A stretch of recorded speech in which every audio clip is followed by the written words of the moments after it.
स्वागत है आपका हमारे चैनल नेक्स्ट 9 न्यूज़ पर। जी हाँ, तो आज शम्मी कपूर की डेथ एनिवर्सरी है। आज के दिन हर कोई उन्हें याद कर रहा है, हर कोई उन्हें मिस कर रहा है। वहीं आपको बता दें कि शम्मी कपूर ने पहली शादी गीता बाली से की, लेकिन गीता बाली को चेचक की बीमारी हो गई, जिसके कारण उनका 35 साल की उम्र में ही निधन हो गया। उस समय उनके बच्चे काफी छोटे थे, जिसके बाद कुछ सालों बाद ही शम्मी कपूर के परिवार ने उनसे कहा कि दूसरी शादी कर ली जाए। जी हाँ, इसके बाद शम्मी कपूर ने दूसरी शादी नीला देवी से की। नीला देवी से शादी करने से पहले शम्मी कपूर ने ये शर्त रखी कि नीला देवी कभी मां नहीं बनेगी, वो उनके बच्चों का ही ख्याल रखेंगी, जिसको नीला देवी ने मान लिया। जी हाँ, वहीं आज इस रिपोर्ट में हम आपको बताएंगे कि आखिर शम्मी कपूर के बच्चे कहाँ हैं। जी हाँ, शम्मी कपूर के एक बेटे हैं और एक बेटी है। बेटे का नाम आदित्य है और बेटी का नाम कंचन है। आपको इस रिपोर्ट में बताएंगे कि आखिर उनके दोनों बच्चे कहाँ हैं, कैसे, उनकी शादियों के बारे में भी खुलासा करेंगे। लेकिन यहाँ नहीं, आगे इस रिपोर्ट में। कपूर खानदान ने हिंदी सिनेमा जगत को कई बेहतरीन कलाकार दिए हैं, जिनके हुनर से पहला पर्दा हमेशा रोशन ही रहा है। इन्हीं में से एक थे राज कपूर के छोटे भाई शम्मी कपूर। शम्मी कपूर के चार्म और हैंडसम पर्सनालिटी का ज़माना दीवाना था। जब भी शम्मी कपूर का जिक्र छिड़ता है तो सामने आ जाता है वो चेहरा जो सिर्फ होंठों से ही डायलॉग्स नहीं बोलता था, बल्कि अपनी हरी आंखों से भी अभिनय करता था। जी हाँ, 14 अगस्त 2011 को 79 साल की उम्र में उन्होंने अंतिम सांस ली थी। लंबे वक्त से वो किडनी की समस्या से जूझ रहे थे। शम्मी कपूर का जाना कपूर परिवार के लिए एक बहुत बड़ा झटका था। 22 साल की उम्र में साल 1953 में रिलीज हुई जीवन ज्योति से उन्होंने अपने फिल्मी सफ़र की शुरुआत की। तुम सा नहीं देखा, शहीद, दिल दे के देखो, जंगली, प्रोफेसर, चाइना टाउन, राजकुमार, जानवर, an evening in Paris, Prince विधाता समेत कई सुपरहिट फिल्मों में उन्होंने काम किया। पोते रणवीर कपूर की फिल्म रॉकस्टार में शम्मी कपूर ने आखिरी बार काम किया था। रॉकस्टार शम्मी कपूर के निधन के बाद रिलीज हुई थी। कपूर परिवार की नई पीढ़ी के बच्चे फिल्मों में एक्टिव हैं। वहीं शम्मी कपूर का परिवार लाइमलाइट से दूर रहता है। तो आज शम्मी कपूर की पुण्यतिथि के मौके पर हम आपको उनके परिवार के बारे में बताने जा रहे हैं। ये तो सब जानते हैं कि शम्मी कपूर ने 2 शादियां की थी। पहली पत्नी गीता बाली को उन्होंने दिल की गहराइयों से चाहा था। गीता बाली और शम्मी कपूर के 2 बच्चे हुए, बेटा आदित्य राज और बेटी कंचन कपूर। हालांकि गीता और शम्मी की शादी ज़्यादा लंबी नहीं चली। चेचक की बीमारी के चलते गीता बाली महज 35 साल की उम्र में ही दुनिया को छोड़ गई। गीता बाली के निधन के 4 साल बाद परिवार वालों की जिद के चलते शम्मी कपूर ने नीला देवी से दूसरी शादी की थी। कहते हैं कि नीला देवी से शादी करने से पहले शम्मी कपूर ने उनके सामने शर्त रखी थी कि वो कभी अपनी संतान को जन्म नहीं देगी।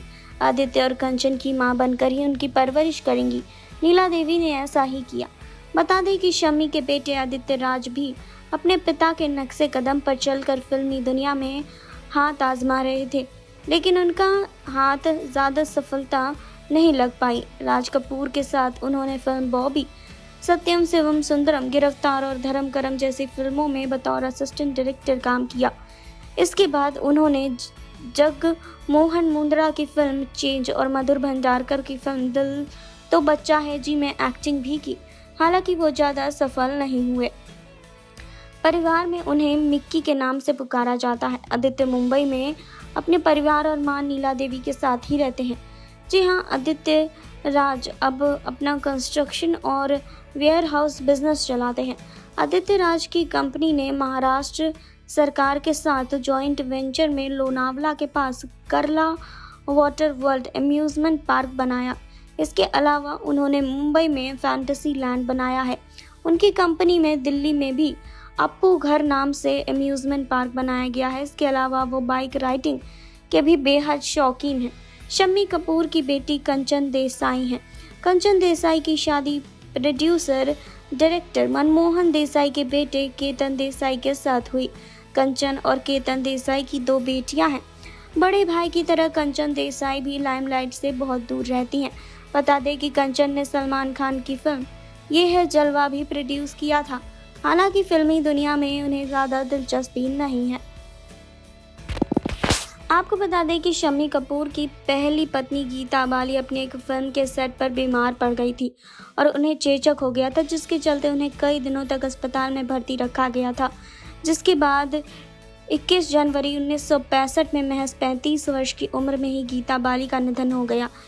उनके जाने के बाद शम्मी कपूर को बहुत बड़ा धक्का लगा था। कई सालों तक उनकी रातों की नींद उड़ गई थी और उनके छोटे बच्चों आदित्य और कंचन को मां की बहुत ज़रूरत थी।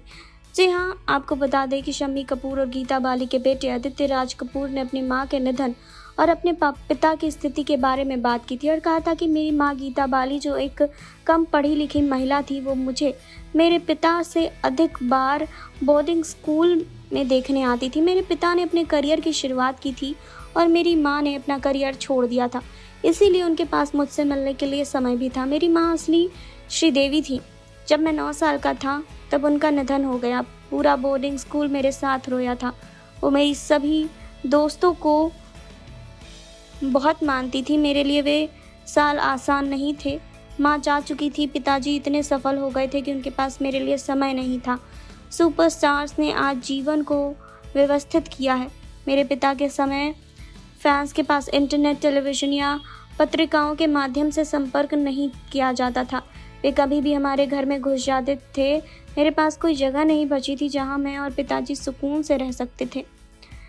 गीता बाली के निधन के बाद शम्मी कपूर की मुलाकात नीला देवी से हुई। गीता बाली के जाने के बाद शम्मी कपूर और बच्चों की देखभाल के लिए कपूर फैमिली में उनके लिए एक अच्छी दुल्हन की तलाश करनी शुरू कर दी थी। शम्मी कपूर की भाभी कृष्णा कपूर ने सोचा कि शम्मी के दोस्त रघुवीर सिंह की बहन नीला देवी उनके लिए बिल्कुल सही रहेंगी। बताते चले कि नीला देवी भावन नगर राज्य के शाही परिवार से थीं और उनके माता पिता कपूर खानदान के साथ एक अच्छी बॉन्डिंग भी शेयर करते थे। शादी होने के एक दिन पहले ही शम्मी कपूर ने नीला को अपने घर बुलाया और दोनों ने पूरी रात बात की, जहां शम्मी ने अपनी पहली शादी और बच्चों के बारे में उन्हें सब कुछ बताते हुए उन्हें शादी करने के लिए भी कहा। लेकिन शम्मी ने उनके सामने शर्त रखी कि शादी के बाद वो मां नहीं बनेगी और गीता के बच्चों को ही अपना समझकर उन्हें पालना होगा। इस बात पर नीला राजी हो गई और वो ताउम्र मां नहीं बनी, गीता के बच्चों को ही अपना बच्चा माना। अगले दिन शम्मी के पिता पृथ्वीराज कपूर नीला के पिता के पास अपने बेटे के लिए अपनी बेटी का हाथ मांगने गए। फैमिली के राजी होने के उसी दिन 27 जनवरी 1969 को शम्मी कपूर और नीला देवी की शादी हुई। आपने देखी अभी ये रिपोर्ट। आपने जाना शम्मी कपूर के बच्चों के बारे में, आपने जाना शम्मी कपूर की शादीशुदा जिंदगी के बारे में। तो आपको इसको लेकर क्या कहना है, आप हमें कमेंट बॉक्स में बता सकते हैं। फिलहाल और खबरों के लिए आप जुड़े रहिए हमारे साथ। लाइक कीजिए, सब्सक्राइब कीजिए और बेल आइकन दबाना बिल्कुल ना भूलें।